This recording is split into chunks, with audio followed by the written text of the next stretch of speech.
Terima kasih Anda masih bersama kami di Berita Padang. Bagi Anda yang baru saja bergabung, kami hadirkan kembali 3 berita utama pada pagi hari ini.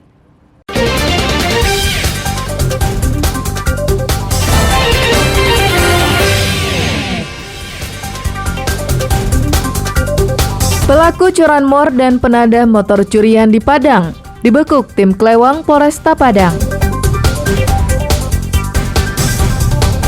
2 warga Air Bangis Pasaman Barat didakwa merusak hutan. Ribuan dokter anak seluruh Indonesia adakan pertemuan di Padang.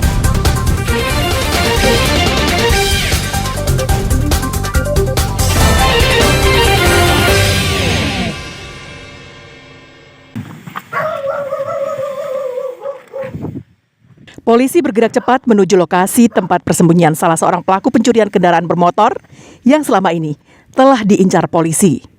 Penangkapan tersangka berlangsung dramatis. Tersangka yang bernama Vicky ini terlibat perkelahian dengan petugas karena melakukan perlawanan saat hendak ditangkap di rumahnya di daerah Simpang 6, Kecamatan Padang Selatan, Kota Padang. Tersangka yang merupakan residivis kasus narkoba ini akhirnya berhasil dibekuk. Selain menangkapnya, polisi juga menahan rekan tersangka yang menjadi penadah motor curian di daerah Ampang, Kecamatan Kuranji. Polisi juga menyita sebuah sepeda motor. Tersangka kemudian dibawa ke Mapolresta Padang guna menjalani proses hukum lebih lanjut. Tersangka mengaku telah beraksi di 10 lokasi di Kota Padang. Setiap kali beraksi, Vicky selalu berdua bersama rekannya yang masih buron. Ada pertama laporan pencurian sepeda motor yang terjadi di daerah kebetulan viral di medsos. Yang kita melakukan penyelidikan dan berhasil mendapatkan identitas tersangka, langsung bergerak menuju tempat keberadaan tersangka saat ini. Tersangka dijerat dengan pasal 363 KUHP tentang pencurian dengan kekerasan, dengan ancaman hukuman di atas 5 tahun penjara. Alfi melaporkan dari Padang.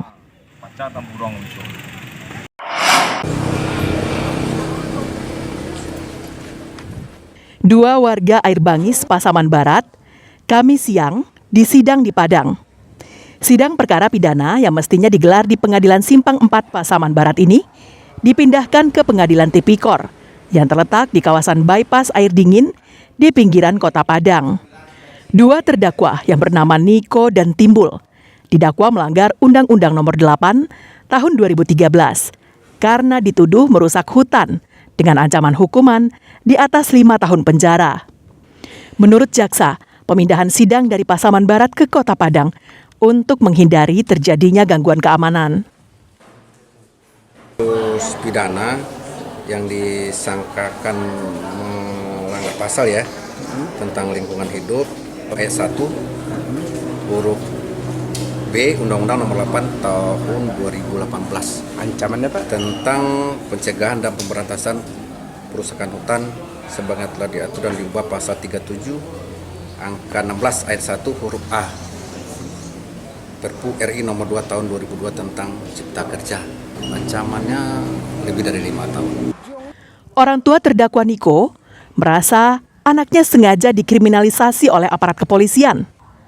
Sebab sebelumnya 4 orang yang ditahan Polres Pasaman Barat dengan kasus yang sama sudah divonis bebas. Sedangkan anaknya dan 1 terdakwa lagi harus menjalani hukuman. Selain itu, suaminya juga saat ini masuk dalam daftar pencarian orang kepolisian dengan kasus yang sama.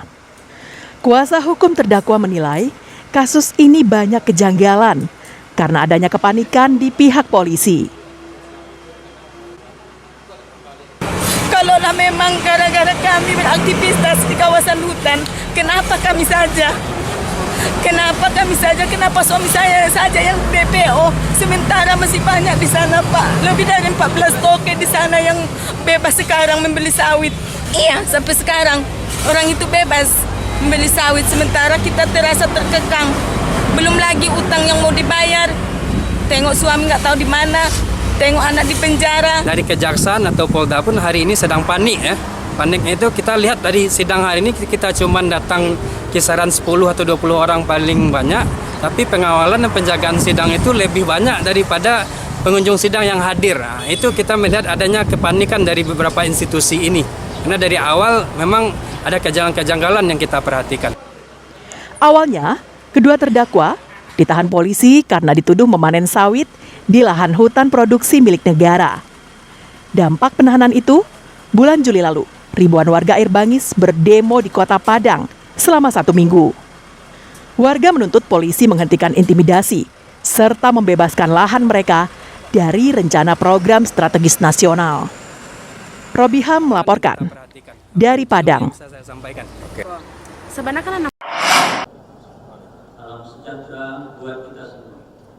Lebih dari 2.000 dokter anak dari seluruh Indonesia dan sejumlah utusan negara Asia lainnya menggelar pertemuan di Kota Padang. Pertemuan tersebut bertujuan untuk menyatukan persepsi dan membangun kolaborasi antar dokter spesialis anak dan tenaga kesehatan untuk menurunkan angka kematian anak di Indonesia. Dalam pertemuan, para dokter anak tersebut membahas Restoring the Future of Children.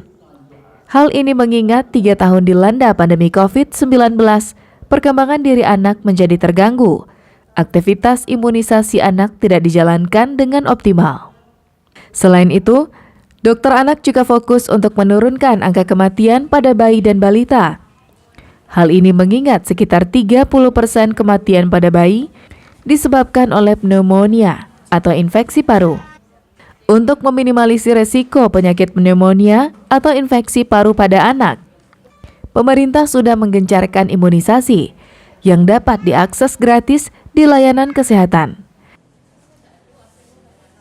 Bayi baru lahir itu 10%-nya.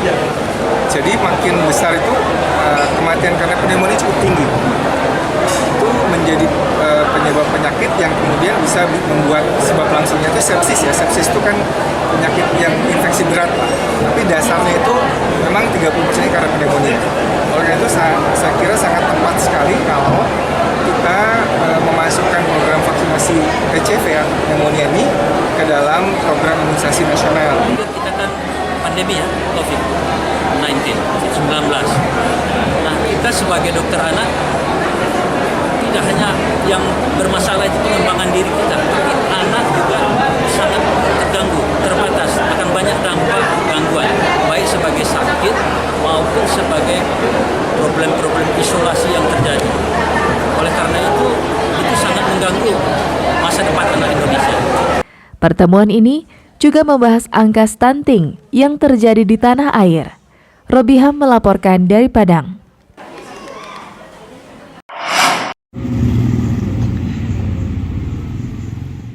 Warga Bukit Tinggi kembali dihebohkan dengan temuan beras bermasalah. Menurut warga, beras kemasan yang dibeli di pasar akhir-akhir ini tak sama dengan beras yang sebelumnya mereka konsumsi. Butet dan suaminya Efrizal, warga di Kelurahan Puhun Pintu Kabun ini, yang menuturkan temuannya itu. Beras jenis rendang putih yang mereka beli di pasar bawah Bukit Tinggi akhir bulan lalu, nasinya memiliki tekstur berbeda dari biasanya. Saat makan malam, suaminya tiba-tiba merasa mual dan nyaris muntah. Sedangkan istrinya merasakan panas pada bagian perut. Ibu rumah tangga ini mengaku nasi dimasaknya menggunakan alat penanak nasi dengan takaran air seperti biasa. Namun, nasinya tidak lengket di tangan saat dikepal. Kepalan nasi itu bahkan tidak pecah saat dilempar ke lantai ketika panas ataupun dingin. Jadi itulah dimakan dia sampai habis dia payah kok. Terus gagi-gagi kalau kan buka magic ini pun nggak tahu kan sambil nonton dia. Mungkinlah di apa di kepal-kepal dia apa kan.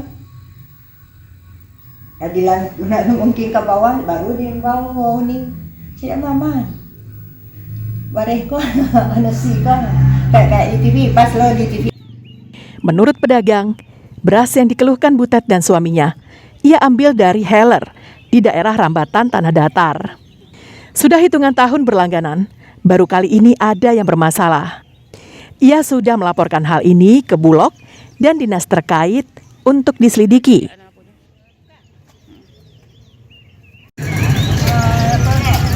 Aku tuh sakit bari suaminya makan bari itu, makan bari itu bikinnya tidak lengket, jadi batara nasi. Setelah 2 kali buka, kamu ikut yang dia ya kan? Dia jadi gue ikut di bukanya, itu bari ini aja. Atau maybe yang salah tidak, jadi baru. Jadi ada kilo lah tak pakai, udah 15,5 gitu.